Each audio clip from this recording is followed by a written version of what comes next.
Évangile de Jésus-Christ selon saint Luc.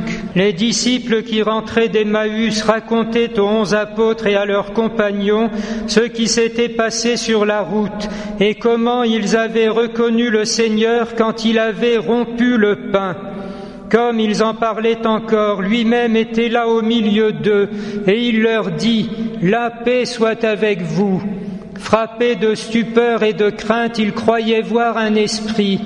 Jésus leur dit « Pourquoi êtes-vous bouleversés et pourquoi ces pensées qui surgissent en vous? Voyez mes mains et mes pieds, c'est bien moi. Touchez-moi, regardez. Un esprit n'a pas de chair ni d'os et vous constatez que j'en ai. » Après cette parole, il leur montra ses mains et ses pieds. Dans leur joie, ils n'osaient pas encore y croire et restaient saisis d'étonnement. Jésus leur dit « Avez-vous ici quelque chose à manger ?» Ils lui offrirent un morceau de poisson grillé. Il le prit et le mangea devant eux. Puis il déclara « Rappelez-vous les paroles que je vous ai dites quand j'étais encore avec vous. Il fallait que s'accomplisse tout ce qui a été écrit de moi dans la loi de Moïse, les prophètes et les psaumes. » Alors il leur ouvrit l'esprit à l'intelligence des Écritures. Il conclut « C'est bien ce qui était annoncé par l'Écriture, les souffrances du Messie, sa résurrection d'entre les morts le 3e jour, et la conversion proclamée en son nom pour le pardon des péchés à toutes les nations, en commençant par Jérusalem. C'est vous qui en êtes les témoins. » Chers frères et sœurs, nous avons bien compris l'insistance de Jésus, en même temps de saint Luc, sur la réalité très réelle, concrète, physique même, de la résurrection du Seigneur Jésus, qui montre ses mains et ses pieds. Pourquoi? Simplement pour y voir les plaies des clous. C'est bien le crucifié qui est là, et qui va même jusqu'à demander à manger pour qu'il se rende compte qu'il a la chair, les os et même des dents qui marchent encore.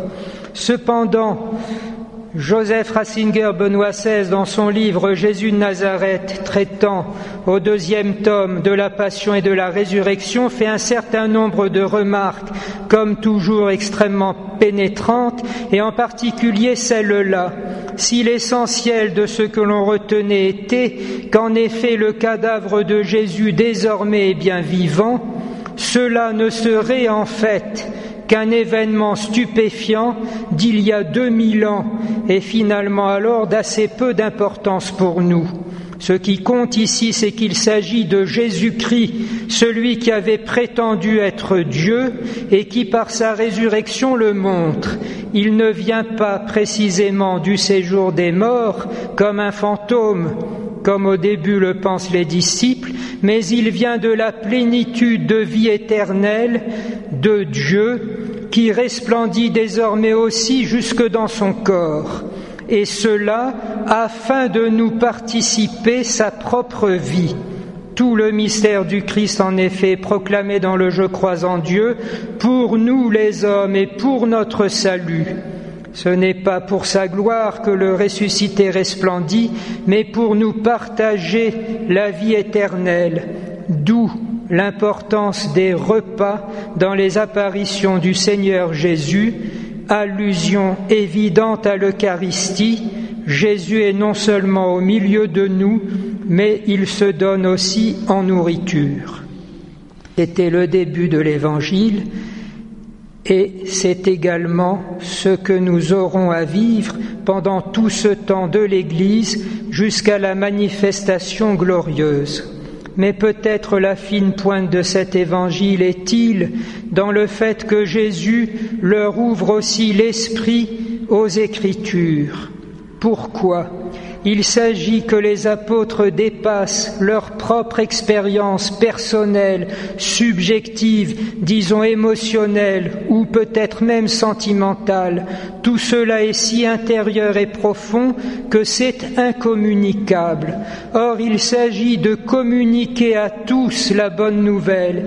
Il faut donc réussir à lui trouver une expression qui devienne objective, participable, que d'autres puissent entendre et comprendre, afin de pouvoir aussi expérimenter à leur tour le don que Jésus fait de sa présence et de sa vie.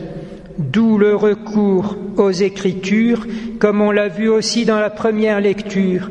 Comment manifester tout ce mystère de Dieu qui vient nous sauver, sinon en reprenant les prophéties qui l'annonçaient et ensuite les livres du Nouveau Testament qui en font comme la chronique.